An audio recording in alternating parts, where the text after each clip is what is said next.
Isinailalim noon sa Witness Protection Program si Alfred Menjola dahil may mga natatanggap umano siyang death threat kasunod ang pagtestigo niya laban kina Raymond at Roger Dominguez. Pero umalis din siya sa pangangalaga ng DOJ dahil hindi raw niya matagalan ang umano'y masyadong mahigpit na pagbabantay sa temporary shelter. Balitang hatid ni Katrina Son. Enero 2011, lumantad si Alfred Menjola bilang saksi laban kina Raymond at Roger Dominguez na nasa likod umano ng pagpatay kina Benson Evangelista, Emerson Lozano, Hernani Sensil at Rejoice Rivera ng Baywalk Buddies na Dayan Marie Santos sa totoong buhay. Ayon kay Menjola, kasama raw siya sa pagplano umano ng Dominguez Carnapping Group laban kay Evangelista. Pero maaari rin daw niyang ilahad ang nalalaman niya kaugnay sa iba pa umanong operasyon ng Dominguez Brothers.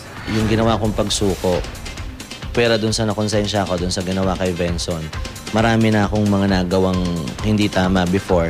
So siguro, dito na nagtatapos yung mga yon para makapag-start ako ng panibago at saka para mabayaran ko na lang din yung mga nagawa kong kasalanan dati.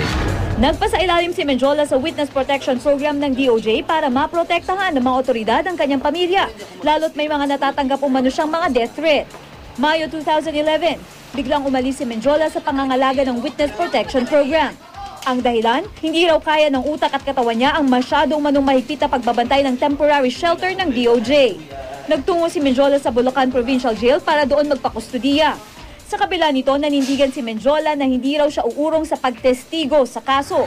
Isang buwan matapos lumipat sa Bulacan Provincial Jail, sumalang sa witness stand si Menjola sa paglilitis sa Quezon City RTC na naglalayong malaman kung pasadong state witness si Menjola o hindi.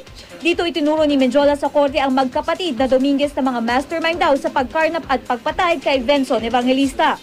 Wala nang nabalita tungkol sa kanya mula noon hanggang sa matagpuan siyang patay sa Dasmariñas, Cavite. Nauna rito, nung isang buwan lang, guilty ang hatol kay Raymond Dominguez kaugnay ng kasong pagkarnap ng isang black Toyota Fortuner noong January 2010. Katrina Son, GMA News.